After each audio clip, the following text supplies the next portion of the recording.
2012년 10월에 그 프레스센터에서 조용기 목사님 주최로 우리나라에 처음 기독교 단체가 모여서 저출산 대책 세미나를 했었어요. 근데 그 자리에 오신 분들이 다 60대였습니다. 제가 제일 젊었는데 한 번 행사로 끝나고요. 우리 한국교회는 그대로 어린이를 다 잃어버렸고 국가는 저출산 문제를 극복 못하고 내림박을 계속했습니다. 이 자리에 계신 여러분들처럼 여수의 정말 우리나라 최고 아름다운 여수가 인구가 좀 폭증하는 도시가 되었으면 좋겠고요. 오늘 이 말씀을 나눈 다음에 정말 여러분 가정마다 아기가 태어나기를 제 이름으로 축복합니다. 듣고 걱정하는 일은 많았는데요. 19년도 9월 2일은 우리나라의 하나의 좋지 않은 하나의 역사가 정점을 찍은 날이거든요. 수도권 집중도 52%를 찍던 겁니다. 농촌 시골에서 지방에서 살 수 없다 해서 수도권으로 몰려간 거예요. 너무 많은 아이들이 도시에 서울에 모이니까 살기 벅차서 쪽방 신세가 되면서 결혼 못하게 되고, 또 한편은 그 장벽을 뛰지 못해 젊은이들이 세계 자살률 1위입니다. 또 한편은 우리가 애 못 난다고 걱정을 많이 하시는데 지난 보면 우리 한국에요, 낙태율이 세계에서 모범적으로 많은 나라입니다. 이거 어찌 보면 태어난 아이들 자살률 세계 1위 찍고 낙태율 세계 1위를 찍고 도시 집중화시키면서 인구 밀집도가 집중되면서 가장 큰 충격은 이 젊은이들이 결혼 못하는 첫 번째 사유로 직장, 안정된 직장과 주택 문제를 거론하죠. 근데 젊은이들에게 우리는 참 미안한 게 있어요. 송구스럽죠, 아이들에게. 왜냐하면 97년도에 9,500만 원이었던 아파트 32평이 고스란히 지금 32억을 찍었어요. 대한민국 서울에 있는 일이에요. 그러니까 이 아이들이 한 살 먹어갈 때마다 주택은 1억씩 점프했어요. 요새 다시 서울 수도권 집값 꿈틀거리죠. 일생 뒤여도 통장에 3억 넣기 어려운데 하룻밤 자고 나면 3억이 올라가 버리는 기가 막힌 현상들이 그들의 앞길을 막아놨습니다. 정책은 많이 배풀했습니다. 근데 출산 육아 정책 나올 때마다 젊은이들은 화가 납니다. 왜냐하면 실효적이지 않기 때문에. 너무 허공을 치고 정책적으로 흘러가는데, 제가 충청남도 저출산 대책위원회에 들어가서 9년차 사역을 하면서 출산 비용, 대책 비용이 흘러간 것을 다 뒤져보면서 충격을 먹지 못한 것은 최악이 템플스테이 선임체험학교에 505억이 갔습니다. 그러니까 출산 비용이 어디에 방향을 잃어버리고 헤매는지를 볼 수 있는 장면이죠. 여러분, 선임학교 애들 7살짜리 머리 깎고 절에 가서 한 주간 있다 나오는데 걔들을 지원하는 금액에 출산 비용이 따라갔어요. 놀라지 않으세요? 이런 정책을 계속 펴고 있고, 또 어린이집이 우리나라에서 지금 한 10,000개 사라졌는데 2017년도가 정점을 찍었죠. 근데 몇 년 사이에 한 10,000개 정도 어린이집이 소멸을 했습니다. 그럼 우리나라는 90년도 들어서 뭘 했냐면 국가에서 어린이집이라는 걸 처음 제도로 만들었어요. 쭉 만들어지면서 교회로 다시 돌아보면 어떤 상황이 생기냐면 98년도에 전국에 있는 선교원이 소멸합니다. 그러니까 교회에서 따는 아이들을 그동안 다시 데려올 방법을 잃어버렸죠. 그러니까 이미 주일학교 소멸한 90년도 말에 시작이 된 거예요. 그리고 그걸 어느 교회도 어린아이들을 다시 회복할 수 있는 방안을 내지 않았습니다. 그 5일제 근무제도가 들어오면서 교회는 급속도로 성도를 잃어버렸죠. 오늘 오면서도 우리가 3040 세대가 가장 많이 떠났는데, 한국교회에 불교, 천주교, 기독교를 딱 정점에 놓고 볼 때요, 기독교 인구 소멸이 가장 빠릅니다. 현 상태입니다. 근데 더 무서운 것은 현재 우리는 인구가 태어나지 않는 아이들 때문에 걱정을 덜 하고 있어요. 말은 걱정하는데 체감이 안 되는 이유는 앞으로 10년 동안의 인구는 지금 현재 인구가 크게 줄지 않습니다. 왜냐하면 고령화가 되어지고 있기 때문인데요. 큰 위기는 0세 20대가 28%가 준다는 겁니다. 3분의 1이 없어져요. 그러면 다음 세대는 사라지고 노인들은 많아지는 이상한 이 구도로 대한민국 인구를 착시현상을 주고 있다는 거죠. 생산 인력 없습니다. 충청북도는 그래서 뭐 하냐면 1년에 몸만 돌아라 10,000명씩 받겠다, 청년들을. 그래서 대학에 무료로 와서 3일간 근무하고 3일간 공부하는데 학비 스스로 벌어서 해결하고 졸업하고 니네 속국에서 가라. 이제 왜냐하면 스스로 날 수 있는 아이가 없으니까 우리는 그런 방편을 쓰겠다. 근데 저희 지역만 해도 큰 위기가 뭔가 하면요, 기독교인이라면 더 큰 위기는 우리나라에 들어오고 있는 산업의 현장에 있는 그 근로자들 대다수가 무슬림 국가에서 오고 있다는 사실입니다. 그러니까 이런 이제 깜깜한 전략들이 우리 앞에 펼쳐지고 있는데, 국가가 펴고 있는 그 모든 정책들이 그동안 허공을 쳤고 수많은 경비를 넣었다지만 사실은 그 출산 비용이 실제로 국가가 지출하지 않았습니다. 정확하게 들어가 보면. 뭐냐면 금연 운동으로 한 2천억 나가고 뭐 이런 식이에요. 쓰긴 썼어요. 그러나 엄마들 손에 가지 않았어요. 그래서 지금 우리가 이걸 극복할 수 있는 유일한 방법은 그 젊은 세대들이 아이를 낳을 수 있는 분위기와 그들을 도울 수 있는 길을 빨리 열지 않으면 어렵다라는 것입니다. 그리고 더 큰 위기가 뭔가 하면은 지금 한 5년 이내의 시간에 아이를 낳지 못하면 다 애기 낳다고 뛰어들어도 가임군의 연령대가 없습니다. 이제 마지막 고비를 가고 있죠. 5년이 지나고 나면 더 이상 아이를 낳을 수 있는 젊은 세대가 이 땅에 없다는 거예요. 지금은 극한 위기에 와 있습니다. 그러다 보니까 일개 군단이 소멸했죠. 이기자 부대, 그 영광스러운 6.25를 역전으로 이뤘던 이기자 부대도 소멸했습니다. 전방에 군인 없어졌어요. 산업 현장에 자녀들이 없어요. 그러면 소비가 없어집니다. 어른들보다 젊은이들은 아이 하나 태어나면 소비군이 커지거든요. 소비가 돼야 경제가 돌아갈 텐데 이 군이 지금 사라지고 있는 것이죠. 그래도 아직은 버티시는데요. 지금 교회가 먼저 일어나서 저는 교회만 일어나면 된다고 생각하기 때문에 이 운동을 뛰면서 정말 어마어마무시한 사역을 이 저출산에 갑자기 뛰어들었어요. 제가 뭐 저출산 운동 애국자도 아닌데 하다 보니 이렇게 됐어요. 왜 그런가 하면 이 조급성, 시급성이 저희는 공단지대에서 느껴지는 거예요. 저희가 있는 것이 당진인데요. 당진만 해도 공단지대란 말이죠. 농업지대에서 공단으로 확 바뀌었는데 근로 현장에 우리나라 사람이 거의 없어요. 지금 우리의 그 의약품을 만드는 중의제약이 저희 동네에 있거든요. 거기 가면 대다수 이국이에요. 지금 우리가 뭐 제철소 가지고 있는 그 지역입니다만은 지금 우리 그 구조를 보니까 조선소에 보면요, 이미 밖에서 중국에서 만들어진 거 그냥 갖다가 짜집기 하는 식이 되어서 기본적인 지금 이 기능은 다 사라지고 있는 국가가 됐어요. 삼성 역시도 지금 밀리고 있죠. 국가 경제를 봐도 틈새를 잃어버리고 지금 매우 불안정한 국가로 가고 있어요. 다음에 대응할 수 있는 카드가 잘 없습니다. 그런데 우리 대한민국이 얼마나 타고난 민족이냐면 징기스칸이 세계 77,700평방킬로미터 세계 최고의 정복자가 우리 고려를 마음껏 먹지 못했습니다. 그래서 부마국으로 남겨놓은 나라입니다. 자기 딸을 보내서 달래놓은 나라예요, 대한민국이. 그만큼 고려 때 충차가 붙은 아들들은 고려의 부마의 그 아들들입니다. 그러니까 원나라에 그 공주가 와서 놔준 사람들이 왕이에요, 우리나라. 그만큼 우리 대한민국은 강한 민족이죠. 이 중화 정신 밑에서 어떤 나라든 중국의 국가가 형성이 되면 제일 먼저 때린 것이 조선이었어요, 우리나라. 근데 우리는 그들과 싸워서 우리가 이기면 그 나라가 망했거든요. 지금 시진핑만 전쟁 안 하지 우리는 이 역사를 피할 수 없는 역사 속에 있는 부조예요. 그만큼 우리 대한민국은 탁월한 민족입니다. DNA를 봐도 우리 민족까지 강한 민족이 없어요. 이번에도 여러분 그 파리 올림픽 보면서 흥분하지 않았습니까? 엊그제 일본의 고등학교 야구 보면서 기분 좋지 않았습니까? 수는 작아도 중국 10억을 이기먹는 나라예요. 우리는 얼마나 재능이 많은지 눈만 봐도 부모님이 메뉴를 준 적도 있지만 김치가 계속 유기되는 거예요. 어깨너머로 보면 다음날 버무르는 김치 나오는 나라. 일본은 메뉴 갖고 해도 기무치를 해도 우리를 못 다루는 나라라고. 탁월한 민족의 DNA가 있는 민족이라서 저는 우리가 마음만 먹으면 해낼 수 있다. 아멘이십니까?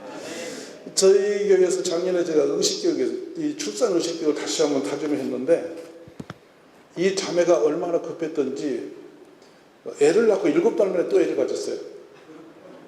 그러니까 우리 민족은 하자면 할 수 있는 민족이에요.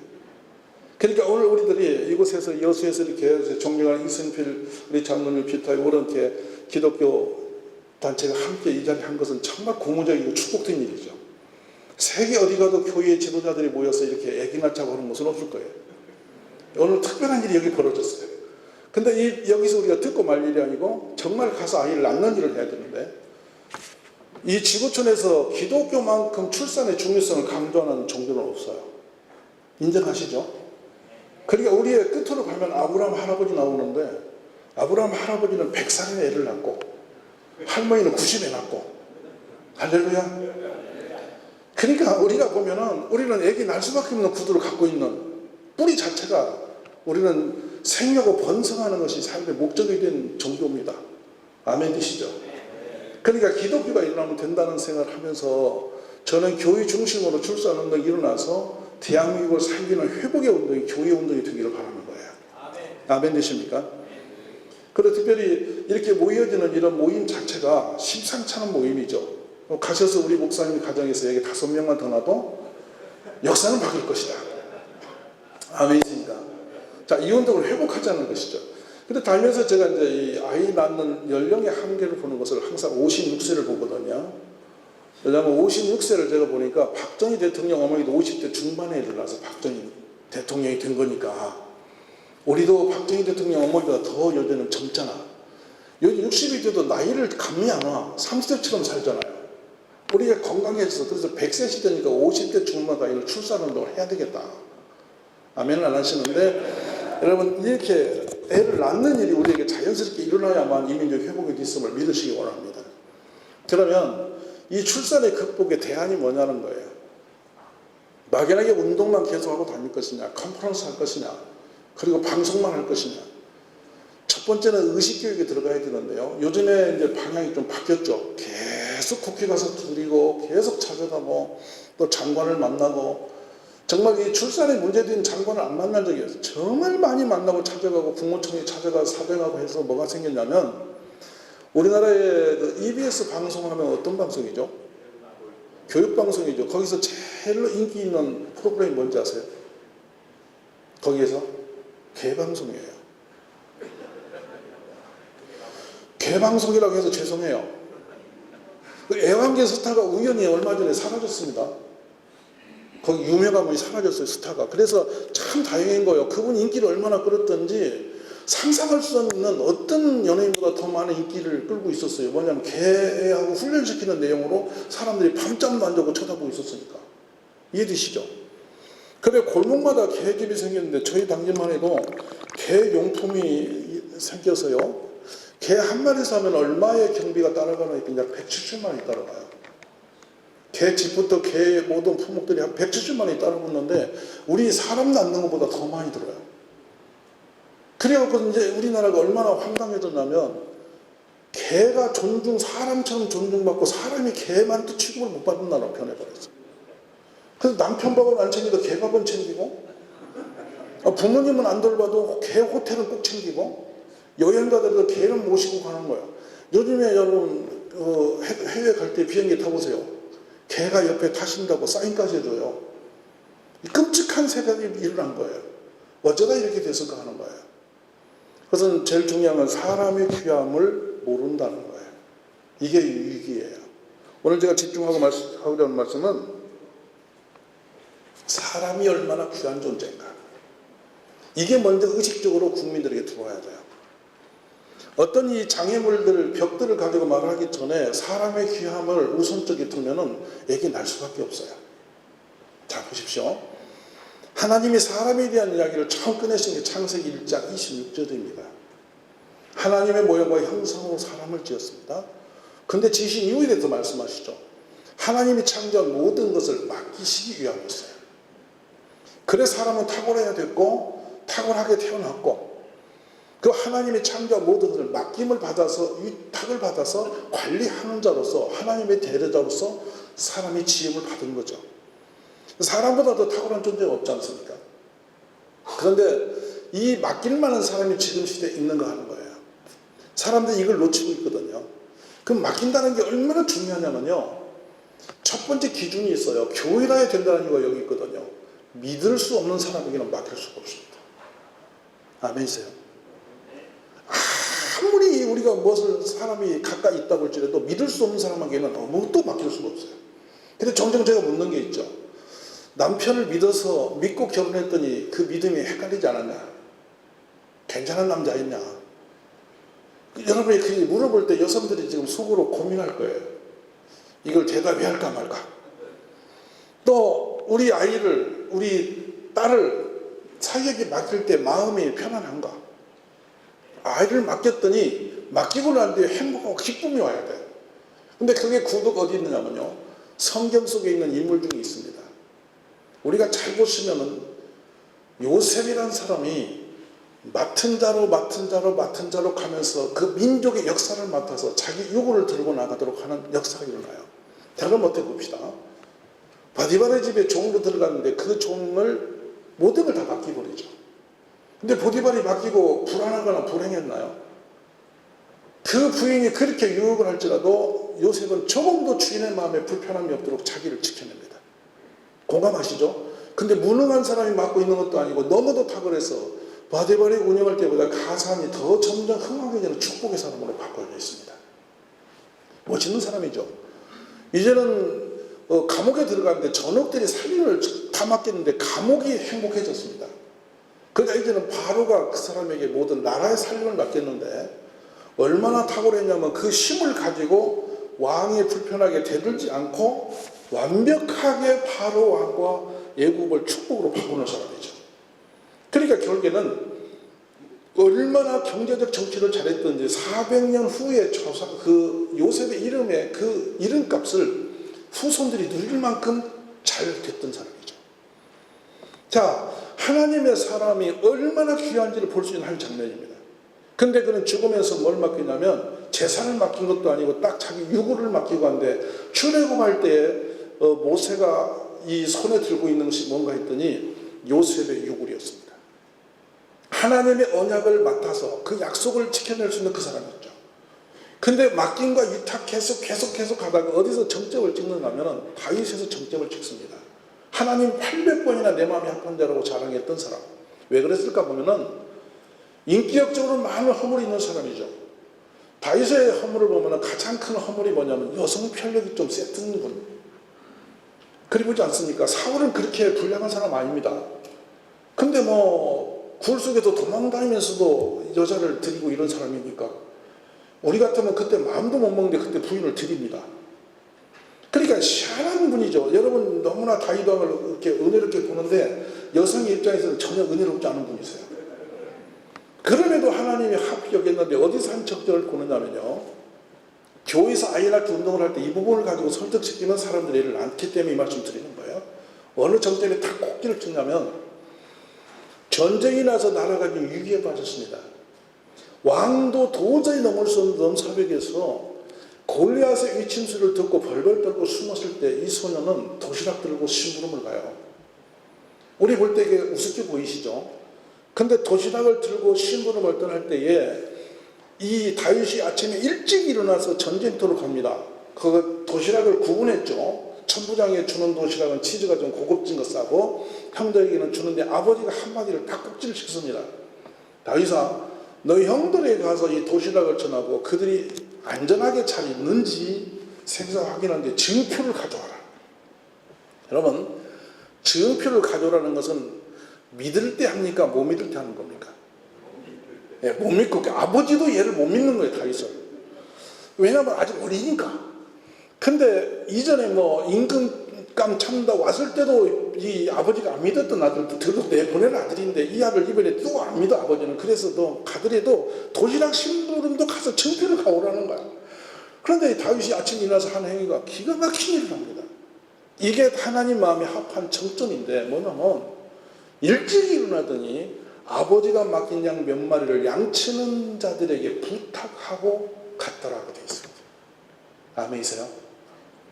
아버지 양인데 아버지가 신문했기 우리는 그냥 가버리면 되는 건데 이 다윗은 아버지가 맡긴 양 몇 마리를 양치는 자들에게 부탁을 하고 확인하고 떠나는 사람.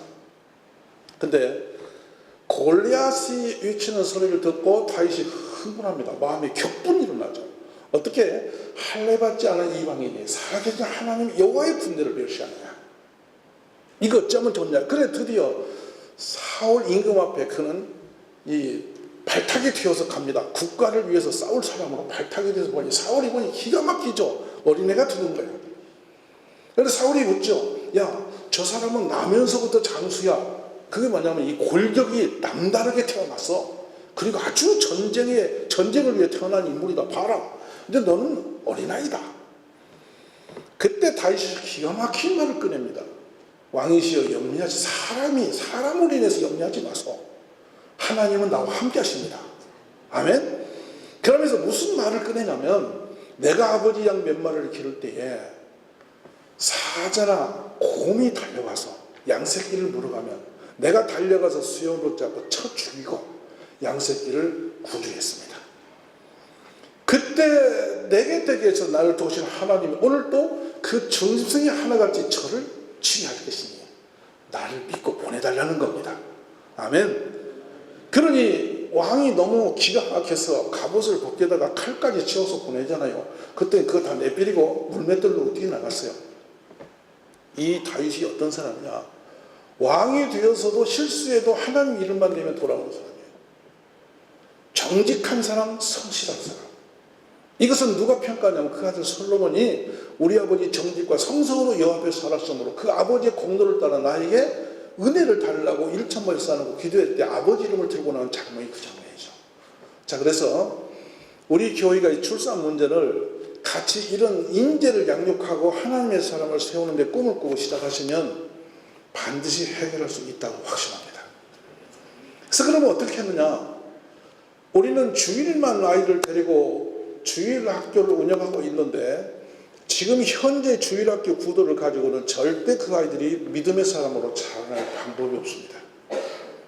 사람에서 떠나는데 지금 세대는요, 우리 아이들만 스스로 교회 오는 시대가 아니거든요. 그래서 잘 보셔야 할 것은 교회가 주일학교 구도를 확 바꿔서 어떻게 해야 되냐면 365일 주일학교를 바꾸시라는 겁니다. 이게 제가 지도했던 방법입니다. 그래서 학교 마당에 아이들이 11시부터 학교가 돼요. 1학년부터. 11시부터 학교가 되면 오후 3시, 4시까지 6학년까지 다 학교가 끝나요. 그럼 아이들이 어디를 가냐면 엄마가 직장에 계시기 때문에 아이가 갈 곳이 없으니까 어머니는 필요에 의해서 시간을 메꿔야 할 어떤 효과적인 사역을 찾은 것이 바로 학원입니다. 근데 학원이 점점점 등급이 나눠지면서 신분의 격차를 만들기 시작했죠. 분당에 있는 아이들은 적어도 한 주에 학원을 12개까지 찍습니다. 저도 이게 안 믿어져서 실제 확인했더니 정말 그렇습니다. 영어도 2군데 선생님을 만나고 수학도 2군데 선생님 만나고 심지어 줄넘기도 학원에 가서 배워요. 그냥 동네 뛰어다니다 운동이 지금은 학원으로 다 올라갔어요. 그게 학원 없이 안 되는 세상이 되었어요. 그러다 보니까 부모님의 주머니에 경제력이 계속 빠져나가는데 국방비만큼의 이 보습학원에 사교육비가 지금 빠져나가고 있다는 사실 인정하십니까?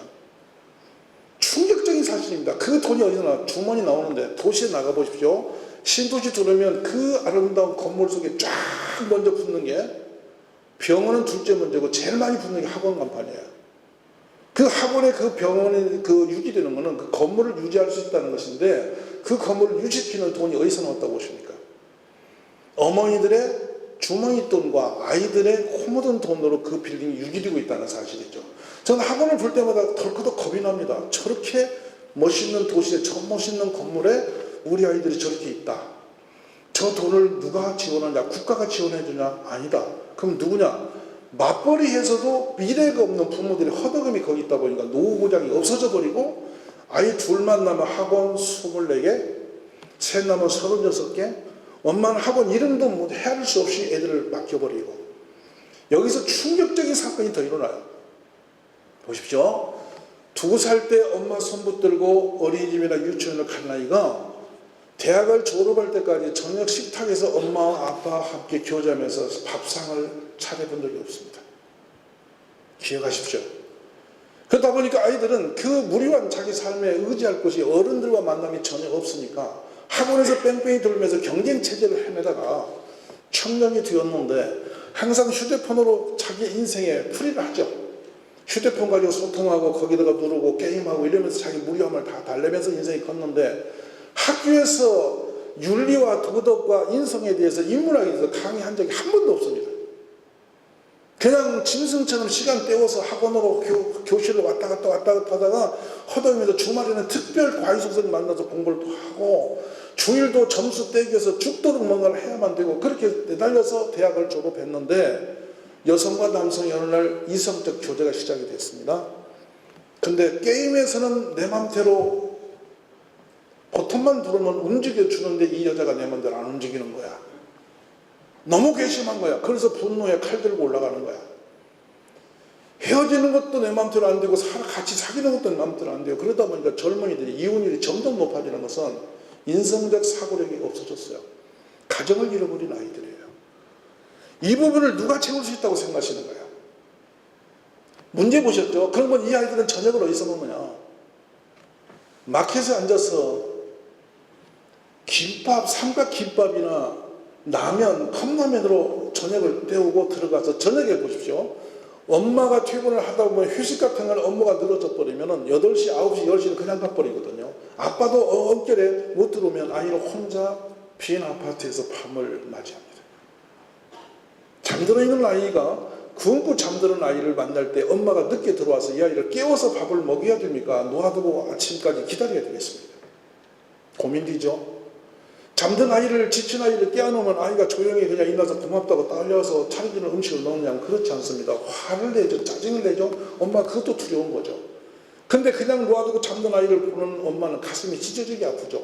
그러니까 둘째를 낳는 것은 불가능합니다. 하나 낳은 아이에게도 죄책감을 감당 못해서 거기서 마음에 슬픔이 쌓여가는데 둘째는 왜 납니까? 누굴 위해 난단 말입니까? 그러니까 여기서 점점점 결혼과 그 아이를 낳는다는 것은 자신에게 재앙이 되어버립니다. 그래서 교회에서 제가 했던 방법은 학교가 끝나면 우리 장로님이나 집사님들이 교회 버스를 가지고 학교 마당에 달려가서 아이들을 환영하고 안아주면서 이름을 부르고 다 차에다 태운 다음에 애들이 자동차에 탈 때마다 인증을 해서 부모님에게 사진을 보내줘요.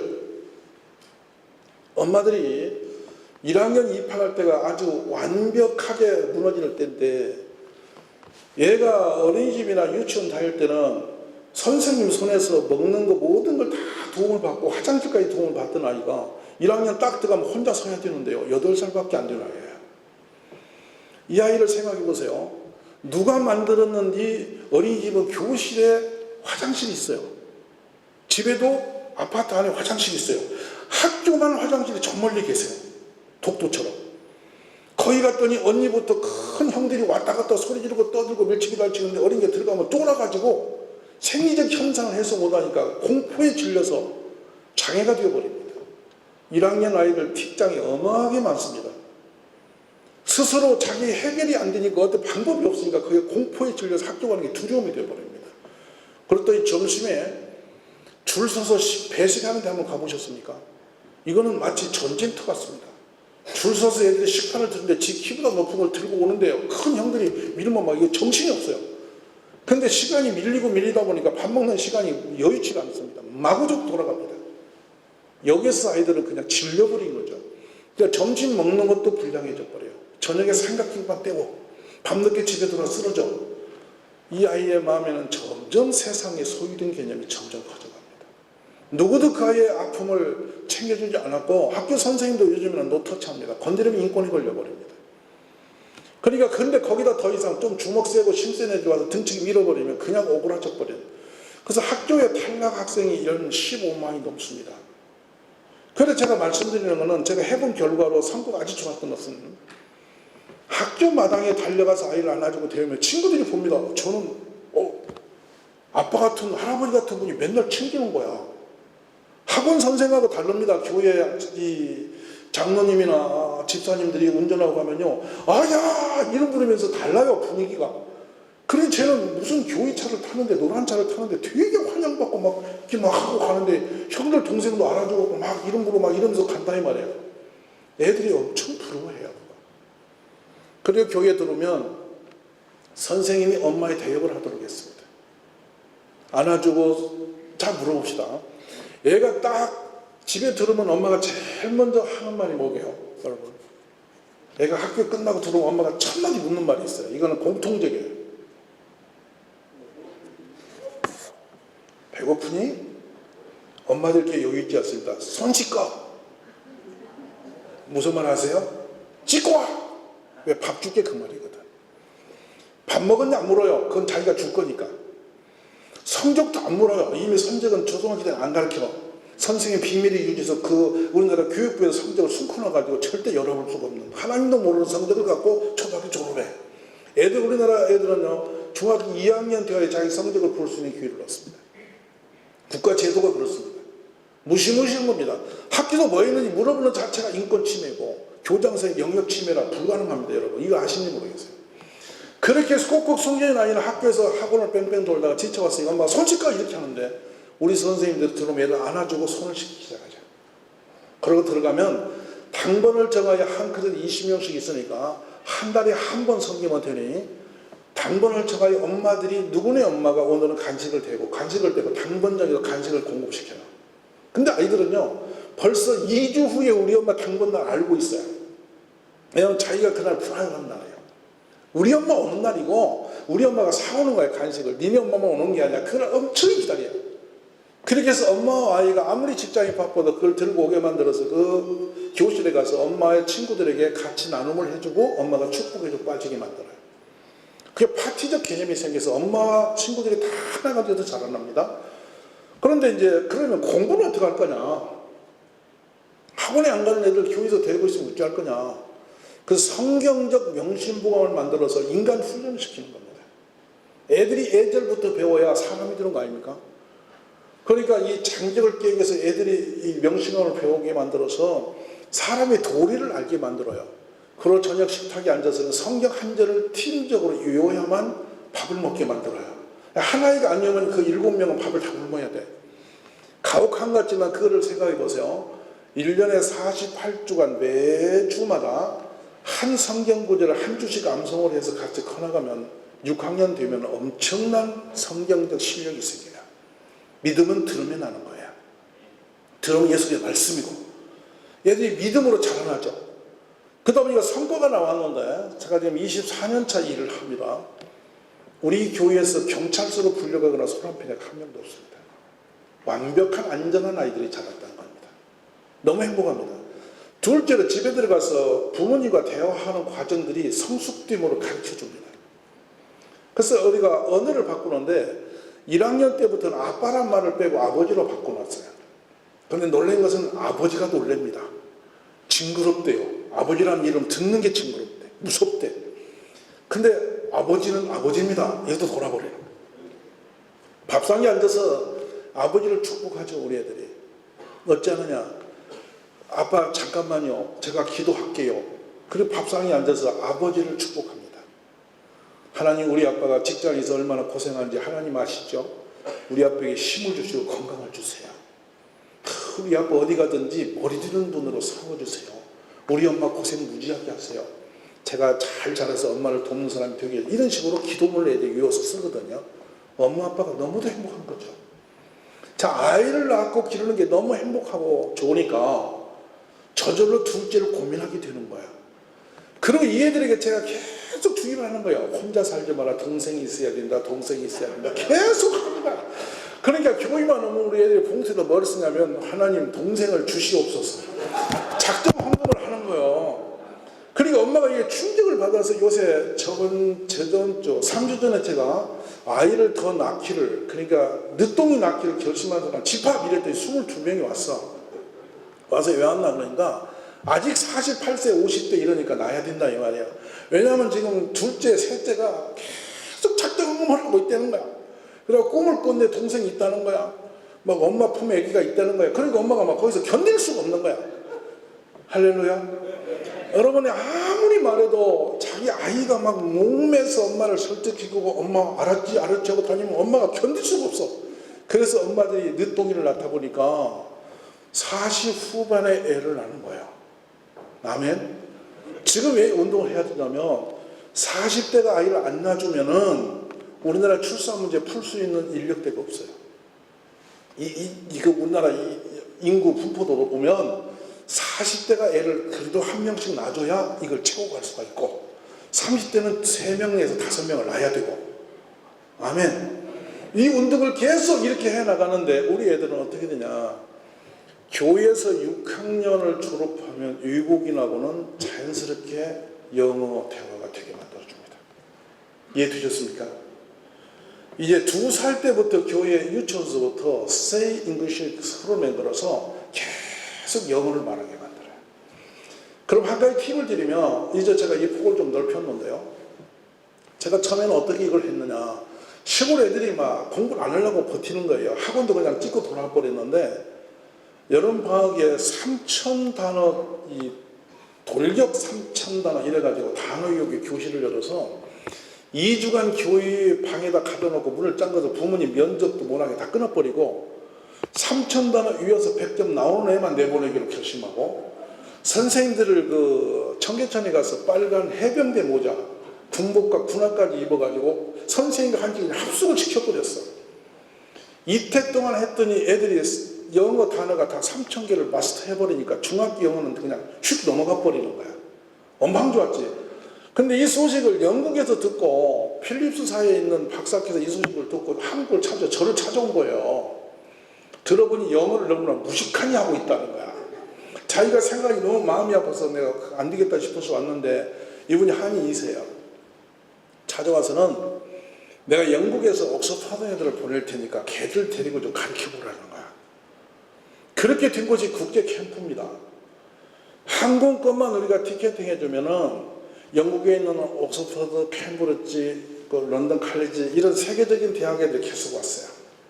브리틀 유니버시티도 오고 계속 오기 시작했는데, 이제는 확장이 지금 미국으로 확장이 됐습니다, 이게. 그래서 방학 때 되면 애들이 보통 한 30명쯤 오면 우리 대학생들 30명 붙여 60명의 선생이 들어가서 한 200명의 아이들하고 한 달 내내 영어만 하는 거예요. 그리고 이제 임상 실험을 하기 위해서 시청에 이 의회실을 한 달 동안 우리가 무상 임대를 해서 우리 애들이 시청 의회를 영어로 가서 집행을 하는 거야. 그러면 시의회는 한 달간 애들한테 맡겨놓고 빠져나가고, 할렐루야. 그 다음에 롯데마트에 한 창을 빌려서 애들이 직접 쇼핑을 하게 하고, 주말에 되면 얘들과 함께 명동을 가서 돌고 우리 경복궁부터 우리 유적지를 돌면서 한국의 역사를 가르치고, 그러다 보니까 미국에 있는 아이비리그 애들이 요즘에 들어오는데 그 아이들과 금년에도 지난주에 끝나서 보냈습니다. 그 아이들과 함께 아이들이 한 달 동안 생활하다 보면 홈스테이 하면서 형과 동생으로 다 연결이 돼버려요. 국제적인 인재가 자라면서 영어의 벽을 넘어가는데요. 지금 우리 애들은 서울에 대다 놓으면 외국인 만나면 난리가 납니다. 에어싸고 영어 하느라고. 그래서 그 문화를 바꿔놓으니까 엄마들이 일단 영어가 되면 공부는 됐다고 보는 거예요. 일단은. 두 번째, 수포자가 없어야 됩니다. 수학이 놓쳐지면 더 이상 애들이 공부에 대한 매력을 잃어버립니다. 근데 제일 돌파하기 쉬운 게 수학인 걸 아시면 좋습니다. 그래서 학원 선생님이 제일 먼저 학원의 명성을 띄려면 수학부터 기대거든요. 왜냐하면 수학은 다 답이 있어요. 모르십니까? 수학은 그 답이 있어서 수학이에요. 풀 수 있어서. 아멘 하세요. 몰라도 우리 목사님들 수학을 별로 안 좋아하시는 것 같은데, 수학으로 승부를 걸어서 수포자가 없도록만 만들어 놓으면 평균 못해도 80점을 찍으면 이건 성공적인 공부방이 된 겁니다. 그리고 모든 예배를 부모님과 함께 9시에 드리는데 1시간 동안 목사님 설교를 받았었는데, 이번에 제가 엊그제 시상을 하려고 애들한테 가져라 했더니 12년 동안 제 설교를 100% 공책에 쓴 애가 있어요. 뭐가 되느냐, 하버드에서 제일 지금 집중을 강화시키고 있는 것이 글쓰기 공부입니다.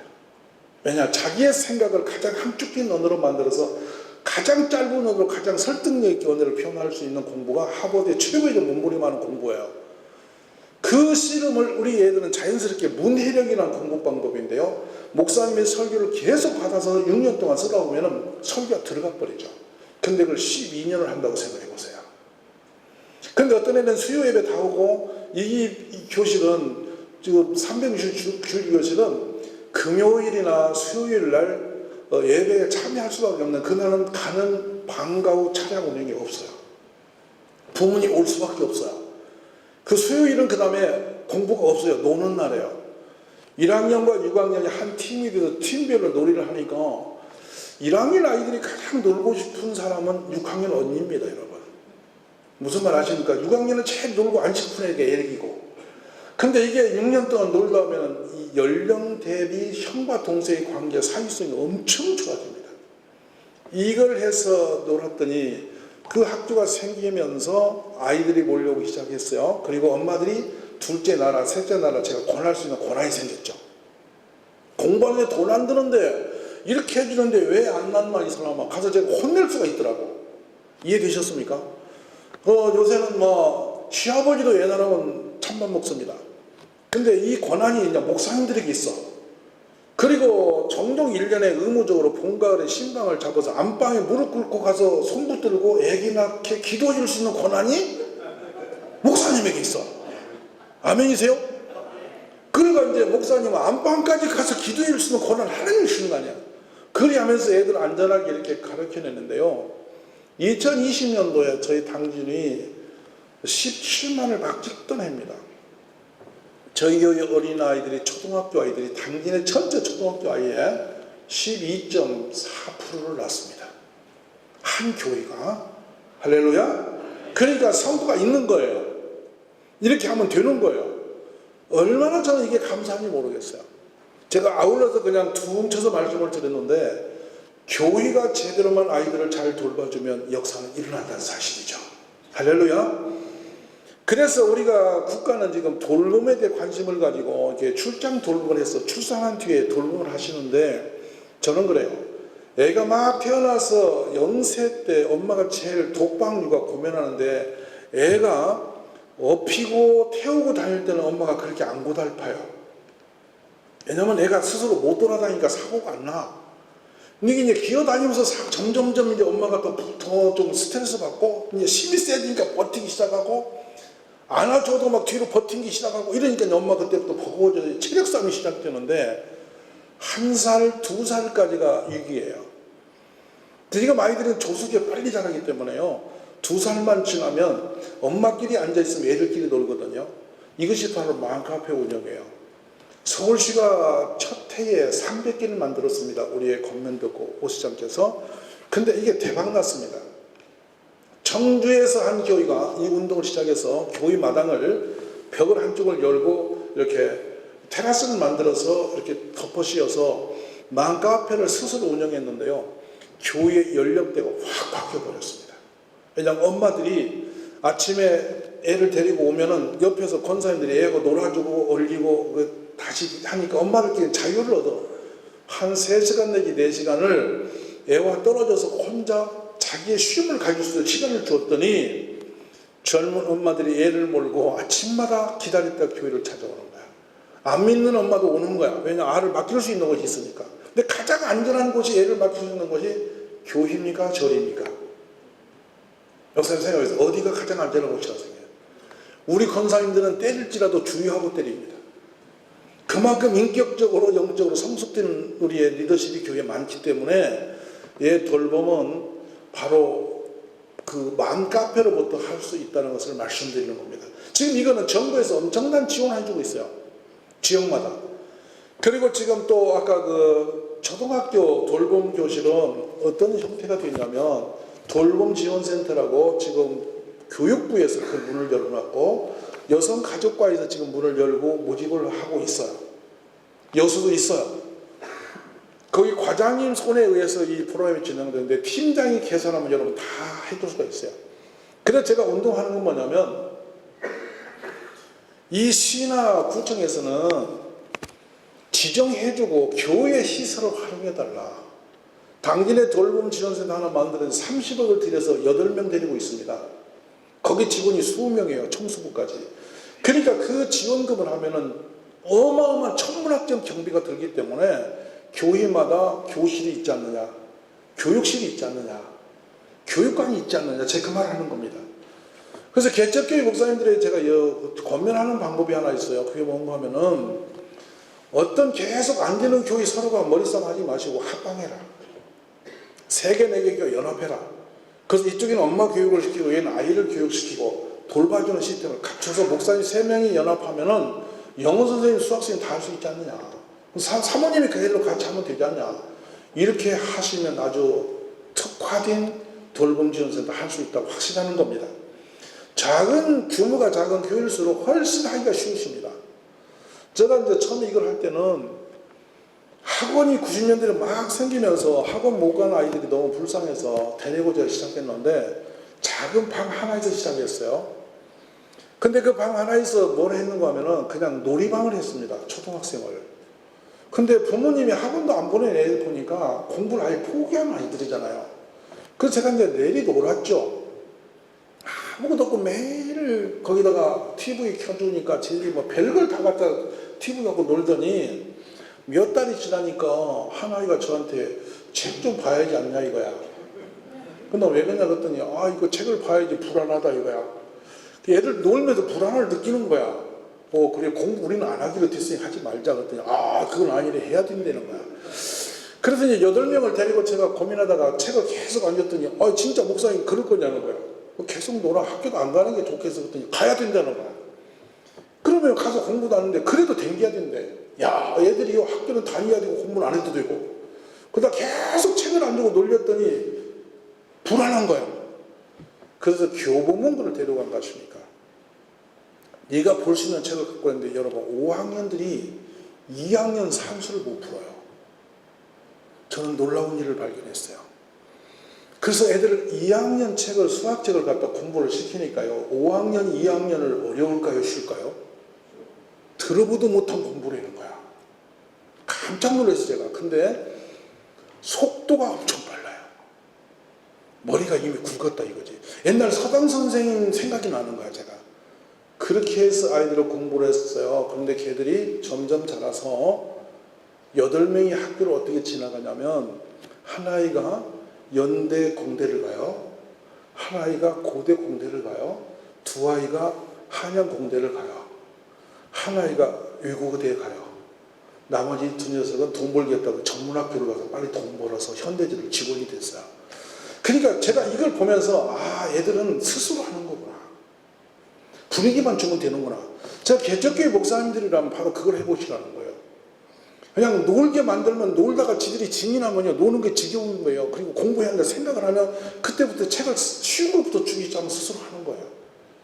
그때 이제 EBS 방송도 약한 거 튀어서 저 아래부터 하다 보니까 속도력이 붙어서 애들이 치고 나가는 거예요. 그런 방법들을 활용해 보시기 바라고요. 제가 가장 관심을 많이 두고 있는 것은 저녁 식사예요. 우리 저녁 식사는 엄마보다 잘해줘야 돼요. 애들이 그러니까 급식 교실에서 먹는 밥은 굶고도 우리 저녁 식사는 기다리고 있어요. 머리 다시 끼고 있습니다.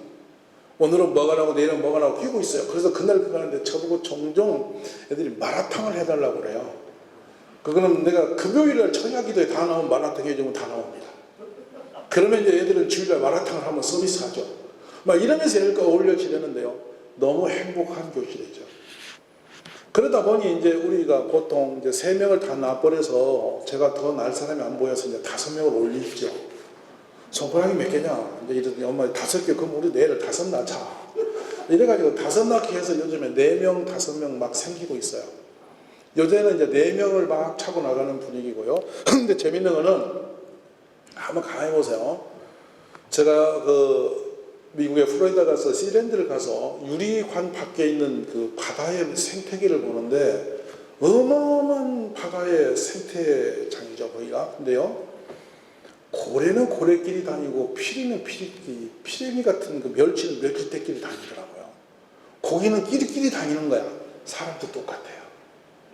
젊은 애가 있는 젊은 엄마들이 있는 교회는 사람들이 젊은이가 옵니다. 아멘. 젊은이가 와요.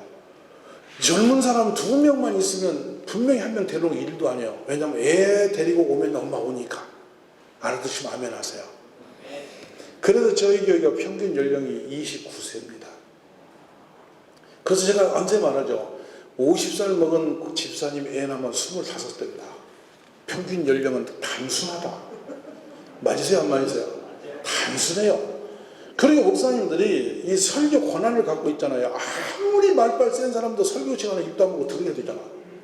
권한이 하나님의 권한. 강단에서는 여러분 시간이 오바돼도 그만하라고 말을 못해. 권한이 없어. 청문회도 시간을 제한을 걸어도 마이크 끄먹고 마이크 목사님 말은 그건 끌 사람이 없어. 말씀은 아멘. 아니 그런 권한이 있잖아 이 자리가. 그래서 이제 하는 거예요. 그러니까 막 시간이 가든 말든 줄이를 틀때도 듣고 가야지. 안 듣도 줄을 막아도 그 시간은 누가 말릴 수가 없잖아. 그래서 매 설교 때마다 애기 얘기를 해. 아기들 얘기를 해. 어린아이들 이야기를 제가 한다 이 말이에요. 한 번은 저번에 우리가 국민의힘당하고 이제 우리 민주당 의원 출마한 분이 교회에 오셔서 인사를 하는 거예요. 했는데 한 번 의원 하신 분이 3분만 하라 그랬더니 한 5분 했더니 여기저기서 야지를 그만하세요 막 이런 사람이 나왔어. 예배를 마치고 나가는데요. 1학년들이 딱 이러고 저를 기다려요. 엘리베이터 앞에서.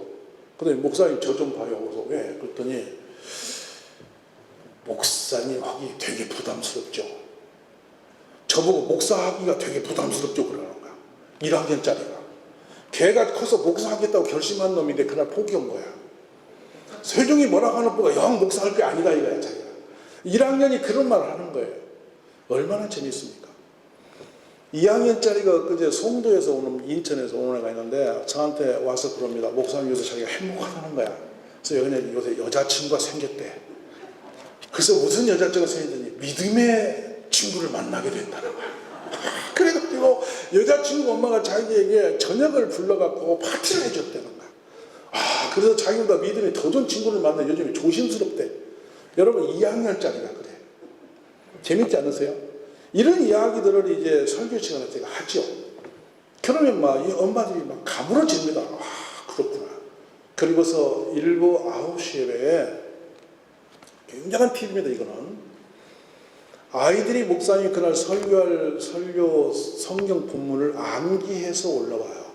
제가 오늘 내려오면서 아침에 제 메시지를 보내고 왔는데 다음 주가 제가 마가복음 10장 48절에서 50절인데 주고 온단 말이에요. 그럼 애들이 그걸 외워요. 외워가지고 올라와서 애들이 오늘의 말씀은 이러고 애들이 암기를 해요. 그럼 회종이 박수를 쳐줘요. 얼마나 떠는지 몰라요. 근데 여기 암기할 때 너무 재밌는 거는 가족이 다 할 때도 있고 형제끼리 할 때도 있고 또래끼리 할 수도 있고 이렇게 해서 애들 시킨다고요. 그리고 예배를 끝날 때 완전 기가 막힌 프로그램이 하나 있습니다. 자기가 자라나면 뭐가 되겠다는 비전을 자기 비전 선포를 애들이 5분을 해요. 이거를 봄부터 엄마랑 준비해서 올라오는데 그 올라오는 날은 자기 인생의 축제 날이잖아. 어제도 그렇습니다만 멀리 있는 할머니 할아버지한테 전부 다 전화해서 반드시 오라고. 손자가 오라면 안 오는 할아버지 있어요? 지금 휴대폰 속에도 사모님도 다 없어져 버리고 손자만 남아있잖아. 맞으세요? 안 맞으세요? 그 생각만 해도 기분 좋은 녀석이 오라는데 할아버지 내일 내가 앞에 나가서 내일 연설할 테니까 반드시 오셔야 된다고. 어제도 할머니한테 막 정신없이 오셨어. 앞에 놓으면 그분이 맨 앞에 앉는 거죠. 거기 놓고 아이가 자기 자라서 뭘 하겠다. 요즘에 점점 애들이 그래. 나는 커서 버스 기사 한다는 둥 막 이상한 소리 해요. 근데도 그게 너무 재밌잖아요. 이렇게 해서 어른들 중심에 아이들이 기쁨을 계속 주도록 만들면 종종 그런 경우가 생기죠. 고등학교까지 믿음 없이 키웠던 아이들을 우리 집에서 보니까 저거는 불량품인 거예요. 교회에서 큰 애를 보니까 너무 부러운 거야. 그래서 이제 주로 애들 때문에 세밀하게 만들어서 애기 안 낳는 분들이 막 너무 부러워하다 보면 여성들은 부러우면 못할 게 없잖아. 말씀을 안 하세요. 그렇게 만들어서 막 50대가 도전받도록 계속 자극을 주는 거예요. 그러다 보니까 교회는 애 안 낳으면 우리는 굉장히 외로운 사람입니다. 친구도 없고 어울릴 수가 없어요. 아이 중심으로 교회가 이렇게 회복되는 운동을 하고 있는 거죠. 제가 그냥 짧은 시간에 큰 틀을 드렸는데 이렇게 아이 중심으로 교회가 자꾸 돌아가다 보면은요 모든 게 젊고 생동감이 넘칩니다. 그러면 보십시오. 예배 마치면 아이들이 계단에 쫙 한 200명이 줄 서서 찬송을 부르면서 이게 저기입니다. 파송을 해요. 막 할렐루야 이쪽하면 어른들이 지나가는데 막 그 이뻐서 어쩔 줄 모르도 애들이 소리 질러 막 찬송하면서 막 춤을 추어주고 하니까 이런 분위기로 교회가 축제적 분위기로 바뀌어버리는 것은 어린애가 있기 때문이죠. 끝으로 말씀 드리겠습니다. 이렇게 아이들이 자라나면요, 매일 교회 마당에 한 500명 정도 아이가 놀죠. 저희는 완전 난리가 납니다. 근데 그 아이들의 그 노는 소리에, 그 기쁨의 소리에, 저녁 식사하고 뛰는 노는 소리가 막 교회가 들썩들썩해요. 학교처럼. 살아나는 교회입니다, 여러분. 이걸 보다가 사람들이 충격을 받습니다. 우리는 젊은 세대, 다음 세대가 있어야만 기쁠 수 있고 행복할 수 있습니다. 근데 이 아이들이 거기서 믿음으로 잘 자라니까 얼마나 똑똑하냐. 이 아이들이 성경적 중심으로 자라니까 건강한 아이들이 자라나게 되는 줄 믿습니다. 저는 우리 여수가 대한민국이 아니라 동양에서 제일 아름다운 도시입니다. 대답 안 하시는 분은 웬일인지 모르겠어요. 가능하면 짬이 나면 저는 여수를 옵니다. 바다도 좋고 인심도 좋고 음식도 맛있고. 안 그러세요? 여러분 억수로 기분 안 좋은 얼굴 보시는데 여수는 참 아름다운 도시예요. 바다를 봐도 그렇게 아름다울 수가 없고. 할렐루야. 생선도 이 앞에 나는 생선처럼 맛있는 생선이 없어요. 서해 바다는 다 꾸중물이에요. 무슨 말 아세요? 뻘이라고. 모래가 잘 없어 서해는. 그러니까 여기만 오면 얼마나 아름지. 저는 이 개도라는 섬이 있어요 옆에. 아세요? 개도 그 집사님 이 드럼을 갖다가 여기서 술집에서 복작으로 배워가지고 예배 때마다 드럼을 쿵짝짝만 쪄가지고 내가 거기 가서 집회할 때마다 헷갈리는데 하여튼 개도는 그런 동네인데요. 이 동네 오면 제가 인심의 그 풍요로움을 늘 보면서 참 행복한 곳이다. 문제는 우리가 애 만나면 되겠다. 할렐루야. 모두가 애 많이 낳아서 행복한 도시 만드시기를 바랍니다. 감사합니다. 고맙습니다.